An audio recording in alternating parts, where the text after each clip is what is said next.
filming the ancient St. Mary's Orthodox Church in Niranam for a previous video, a question lingered in my mind. How did St. Thomas reach this quiet village and why? The apostles initially went in search of the Jewish diaspora which had settled in various parts of the world.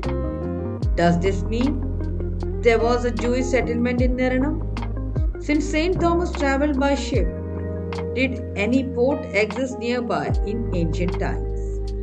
Niranam is situated on the shores of the Pamba River and has famous pilgrim centers like Shabrimala and Aramula temples and Padmala church. Interestingly, the church, which is said to have had praise since the time of the first conversion, currently has 26 priests in various orders ranging from seminary students to retired priests.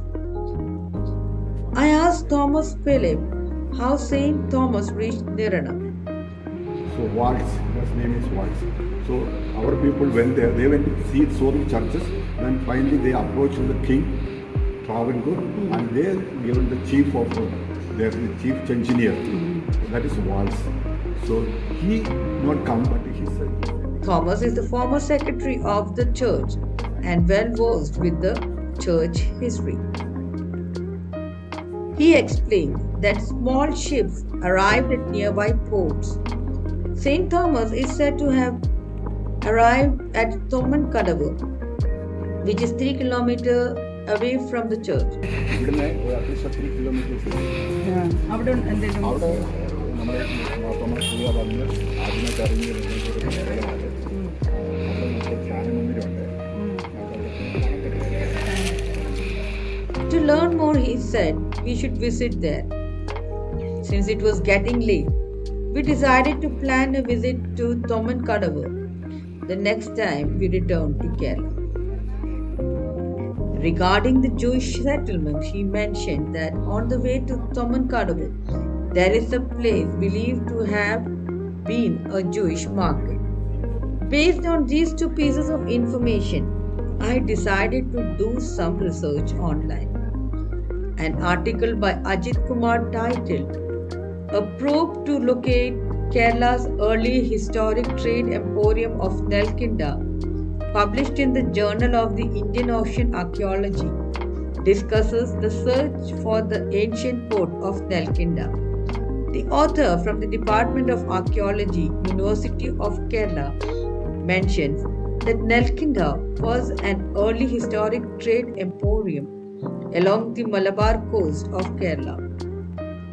The port of Nelkinda is referenced in Greek Roman literatures, particularly in the sea guide Periplus Maris Erythraeae.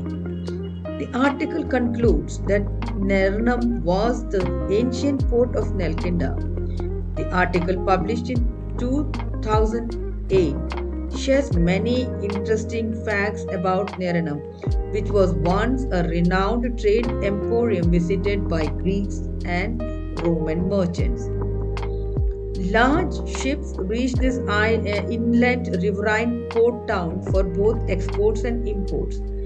Pepper from Kotnara, modern day Kudnad, was exported along with precious stones, tortoise shells, fine silk, ivory, diamond, and high quality pearls. Imported goods included gold coins, white glass, coral, small quantities of plain cloth, flowered robes, copper tin, lead, and wine in small quantities. However, after the 1st century AD, large ships could no longer reach Nelkinda due to siltation in the river. Siltation, along with the receding coastline and rising land elevation, caused the post to lose its importance a few centuries after Christ. After identifying Niranam as Nelkinda, an archaeological exploration was carried out in the Niranam and the neighboring areas of Kadapra and Alamthurithi. Early pottery and artifacts such as parts of an amphora jar were found in Alamthurithi. Amphoras were used by ancient Roman seafarers to transport olive oil, wine, and fine sauce. Similar pottery pieces were discovered along the route to Thoman. According to Ajit Kumar, the ships were later anchored at Porakkad due to navigation difficulties caused by siltation, which is why no Chinese Arabian pottery has been found in Niranam, unlike in other parts of Kerala, where trade with Arabs occurred. The Niranam area, rich in paddy, suggests that the name Nelkanda could be etymologically derived from Nellu paddy and Kandam, a paddy cultivation patch.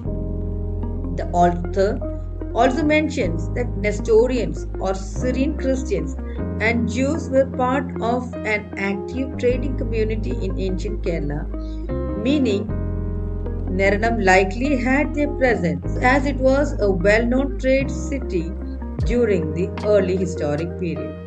In the book Boat Races of Kerala, one of the authors, Jacob J. Mapplesheri, says that while researching the origin of boat races, he came across something interesting.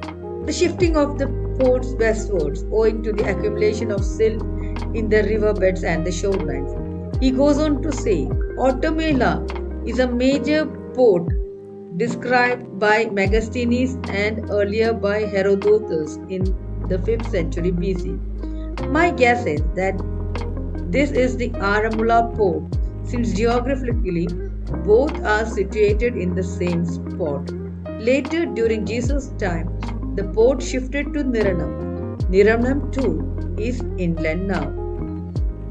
Thomas Philip also mentioned that the well in Niranam church is square shaped, whereas wells in Kerala are typically round. The well must belong to the Jewish tradition because Jews use many square shaped objects in their religion. In an article by Rabbi Stewart Way in the Jerusalem Post titled Why Judaism is a Square Religion, the writer explains that while most objects in nature are round, the sun, the moon, the stars are all round. Most fruits, apples, oranges, lemons, etc. are round. When a raindrop falls on earth, it disperses in a circular fashion and so on. But in contrast, many objects in Judaism are square shaped. Tefillin, a huppah, the ark, a sukkah, a mezuzah parchment, a talit, and even the tabernacle itself are square in shape.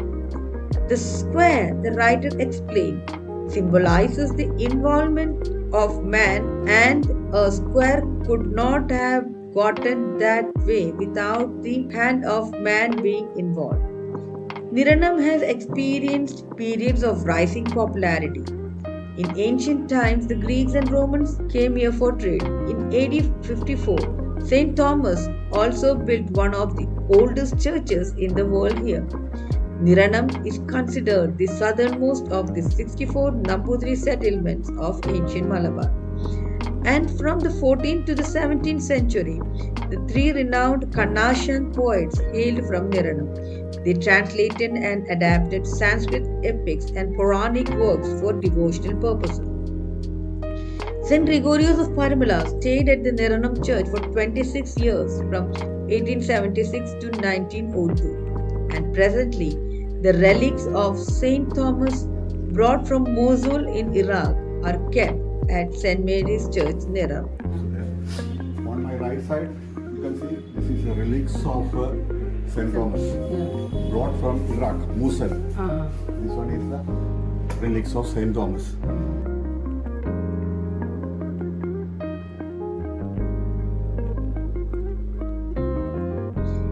Niranam Orthodox Church, which is now perched in the pristine beauty of nature, silently away from the river and the main road, requires a 1 kilometer journey from the main road to reach. The change in geographical features, commercial changes, shifting trade routes, and shifting modes of transportation have transformed what was once a globally bustling, known port town mentioned in Greek Roman writings into a quiet, remote village.